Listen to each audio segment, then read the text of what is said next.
20 दिसंबर 2025 तेलंगाना निज़ामाबाद। उस दिन रात को सौम्या के पति रमेश को अचानक से हार्ट अटैक आ जाता और वो मर जाता। ये खबर सबके लिए बहुत शॉकिंग थी, क्योंकि ऐसा भी नहीं था कि रमेश किसी बीमारी से गुजर रहा था। वो एकदम फिट था। इसलिए सौम्या पूरी टूट जाती, यहाँ तक कि उसने अपना रो रो के बहुत बुरा हाल कर लिया था। सौम्या अपने पति से बहुत प्यार करती थी, पर अब उसने अपने पति को हार्ट अटैक के चलते खो दिया था। रमेश की फैमिली में बस एक उसका भाई था जो इजराइल में काम करता था, पर उसकी वाइफ निज़ामाबाद में ही रहती थी। रमेश की मौत हो जाने के बाद उसकी बॉडी का पोस्टमार्टम तक नहीं होता, तुरंत ही दफन कर दिया जाता, क्योंकि ऐसा भी नहीं था कि ये एक मर्डर था। सबकी नज़र में बस एक ये नेचुरल डेथ थी।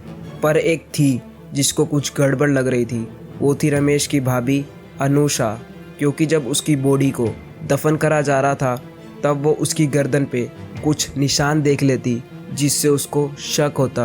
अनुषा तुरंत अपने पति को बताती, फिर ये दोनों मिलके रमेश की बॉडी का पोस्टमार्टम की मांग करते। और इसके बाद जो जो खुलासे होते हैं और एक ऐसा खौफनाक टर्न लेता है जिससे सबके पैरों तले ज़मीन खिसक जाती है। आखिर रमेश का मर्डर हुआ था या फिर एक नेचुरल डेथ थी? अगर किसी ने मर्डर किया भी होगा तो वो कौन था? और क्या पुलिस रमेश के कातिल को पकड़ के उसको इंसाफ दिला पाएगी?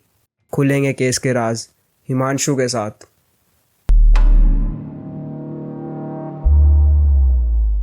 13 साल पहले सौम्या और रमेश लव मैरिज कर लेते। फिर इसके बाद शादी करके गांव से निज़ामाबाद शिफ्ट हो जाते।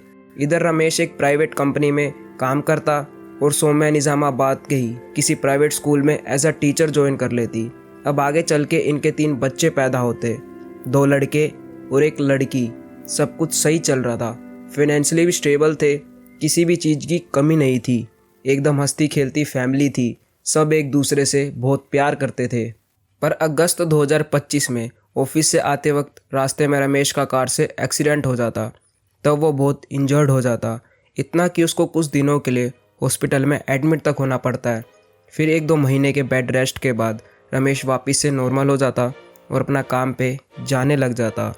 शायद ये बहुत बड़ी दुर्घटना होने से पहले छोटी वाली हलचल थी।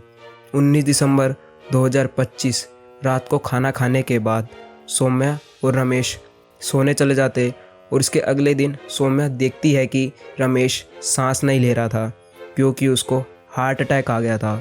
क्या सही में हार्ट अटैक था या फिर अटैक था? रमेश की मौत हो जाने के बाद सौम्या पूरी तरह से बिखर जाती। एक तरह से उसको देखने से ऐसा लग रहा था कि अब उसकी ज़िंदगी ख़त्म हो गई। फिर सौम्या अपने नेबर्स और उसके भाई को खबर कर देती, जिससे वो भी शॉक हो जाता। उसके पैरों तले ज़मीन खिसक गई थी। उसको तो अभी तक विश्वास नहीं हो रहा था कि रमेश हार्ट अटैक के चलते मर गया था। शायद वो सही था, क्योंकि रमेश को दफन करते वक्त उसकी वाइफ अनुषा रमेश के गले पे कुछ लाल रंग के निशान देख लेती। अब उसको कुछ गड़बड़ लग रही थी। जो कुछ टाइम पहले ये एक नेचुरल डेथ लग रही थी, अब उसको मर्डर लग रहा था। इसलिए वो अपने पति को ये सब कुछ बताती है। तब वो इजराइल से और अनुषा वहीं से पुलिस पे पोस्टमार्टम के लिए दबाव डालते हैं और बताते हैं शायद रमेश की नेचुरल डेथ नहीं, मर्डर हुआ था। फ़ौरन पुलिस उनकी बात मान के एक्शन लेती।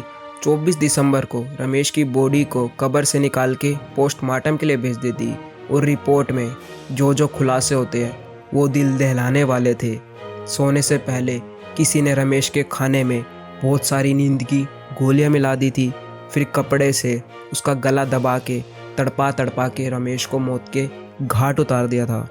मतलब ये एक नेचुरल डेथ नहीं, प्लान मर्डर था। इसलिए फ़ौरन पुलिस अपनी इन्वेस्टिगेशन स्टार्ट कर देती और उनकी सस्पेक्ट लिस्ट में सबसे पहला नाम उसकी पत्नी सौम्या का ही था, क्योंकि वही थी जिसने लास्ट टाइम रमेश को ज़िंदा देखा था। पहले पुलिस सौम्या के कॉल डिटेल्स निकलवाती, तब उसमें उनको एक नंबर ऐसा दिखता है जिससे सौम्या रेगुलरली बात करती थी। और जब पुलिस उस नंबर की जांच करती है तब वो नंबर किसी दिलीप नाम के आदमी का था। और 19 दिसंबर की रात को यही नंबर रमेश के घर पे एक्टिव भी था। आखिर ये दिलीप था कौन और सौम्या का दिलीप से क्या लेना देना था? इसलिए ये जानने के लिए फ़ौरन पुलिस दोनों को अरेस्ट करती और इनसे पूछताछ करती है। पहले तो सौम्या और दिलीप मुंह नहीं खोल रहे थे, पर जब पुलिस इनके साथ सख्ती से पेश आती है तब दोनों टूट जाते और सारी सच्चाई बताना शुरू करते हैं। 30 साल का दिलीप उसी स्कूल में पीटी टीचर था जहां सौम्या काम करती थी, और इसी दौरान सौम्या देखते ही दिलीप के प्यार में पड़ जाती। मतलब इसकी शादी को 13 साल हो चुके थे, यहाँ तक कि 3 बच्चों की माँ भी थी, पर उसके बावजूद सौम्या किसी और आदमी के साथ रिलेशनशिप में आ जाती। ये इतनी घटिया औरत थी कि ऐसा भी नहीं कि इसकी रमेश से अरेंज मैरिज हुई हो। सौम्या की खुद की मर्जी से लव मैरिज हुई थी, पर उसके बाद भी वो अपने पति पे चीट कर रही थी, और ये तो बस अभी इसके पागलपन की शुरुआत थी। अब सौम्या अपना ज़्यादातर समय दिलीप के साथ गुजारती थी। स्कूल में तो दोनों साथ रहते ही थे, पर उसके बाद भी कई बार वो दिलीप को अपने घर पे बुला लेती थी। रमेश को सौम्या के ऊपर तो शक था ही, बस वो कंफर्म करना चाहता था। तो ऐसे ही एक दिन जब सौम्या दिलीप को घर पे बुलाती, तब वो उन दोनों को कॉम्प्रोमाइजिंग सिचुएशन में पकड़ लेता है और तब वो पूरा टूट जाता है। इसके बाद रमेश दिलीप को धमकाता है कि मेरी वाइफ की ज़िंदगी से दूर चला जा, वरना तेरे लिए ठीक नहीं होगा, और साथ ही वो सौम्या को भी समझाकर लास्ट वार्निंग दे देता है। इस वक्त तो सौम्या समझ जाती है या फिर समझने की एक्टिंग करती है, क्योंकि बाद में जब दिलीप सौम्या को अपने साथ भागने के लिए बोलता है तब वो बोलती है कि हम ऐसे नहीं भाग सकते। रमेश के ऊपर 2 करोड़ का लाइफ इंश्योरेंस है, तो पहले हम उसको ठिकाने लगाएंगे, फिर इसके 2 करोड़ लेकर यहाँ से फरार हो जाएंगे। और 2 करोड़ का सुन के दिलीप के भी कान खड़े हो जाते, उसके मन में भी लालच आ जाता है। अब दोनों रमेश का मर्डर करने के लिए प्लान बनाते हैं।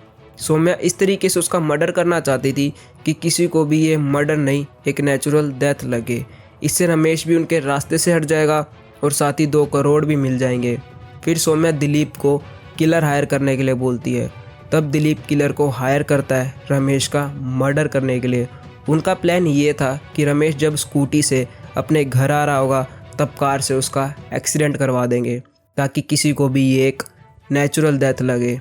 यानी कि अगस्त 2025 में जब रमेश का एक्सीडेंट हुआ था, वो एक हादसा नहीं, अटेम्प्ट टू मर्डर था, जो कि उसकी पत्नी सौम्या ने ही करवाया था। उस वक्त तो रमेश जैसे तैसे बच गया था।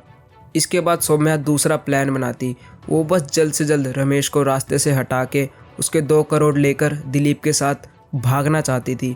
इसलिए जैसे ही रमेश ठीक होता है, पहले वो अपनी गोल्ड की रिंग को 35,000 में बेचकर उन्हीं किलर्स को दे देती है और बोलती है कि जैसे ही मुझे मौका मिलेगा तुम लोग आके रमेश को मौत के घाट उतार देना। अब 19 दिसंबर 2025 सौम्या रमेश के खाने में 10 नींद की गोली मिला देती है, और जब रमेश गहरी नींद में सो जाता है तब वो कॉन्ट्रैक्ट किलर को फ़ोन करती है, पर तब वो फ़ोन नहीं उठाते। इसलिए फ़ौरन सौम्या दिलीप को कॉल करके अपने घर पे बुलाती है, और दिलीप अपने भाई अभिषेक के साथ उसके घर चला जाता है। फिर सौम्या दिलीप के साथ मिलके टॉवल से रमेश का ज़ोर से गला दबाते और तब तक दबाते जब तक वो मौत के घाट नहीं उतर जाता। जब इन तीनों को कंफर्म हो जाता कि रमेश मर चुका है, तब दिलीप और अभिषेक उधर से भाग जाते। इसके बाद सौम्या प्लान का दूसरा भाग स्टार्ट करती है। सुबह होते ही वो इस तरीके से एक्टिंग करती है जिससे सबको कंफर्म हो जाता है कि रमेश का मर्डर नहीं, एक नेचुरल डेथ थी। मतलब इन दोनों का एकदम परफेक्ट प्लान था। वो तो गलती से अनुषा ने रमेश की गर्दन पे निशान देख लिए थे, जिस कारण इन दोनों का पर्दा फाश हो गया, वरना ये तो बच जाते और उसके 2 करोड़ भी लेकर वहाँ से फरार हो जाते। सीरियसली सौम्या कितनी घटिया औरत थी, ऊपर से बहुत लालची थी। एक तो अपने पति पे चीट कर रही थी और ऊपर से 2 करोड़ की लालच में अपने पति का इतनी बेरहमी से मर्डर कर दिया। चाहती तो वो चुपचाप दिलीप के साथ वहाँ से भाग सकती थी, पर नहीं, लालच में उसने अपने पति का मर्डर कर दिया था। पुलिस कुल 7 जनों को अरेस्ट करती है। सौम्या, दिलीप, अभिषेक और उन किलर को भी हिरासत में लेती है। इसी के साथ ये केस यही समाप्त होता है। वीडियो कैसी लगी कमेंट करके ज़रूर बताना। मिलते हैं ऐसे किसी ट्रू क्राइम वीडियो के साथ। चैनल को सब्सक्राइब, वीडियो को लाइक कर दो। Thanks for watching, signing off.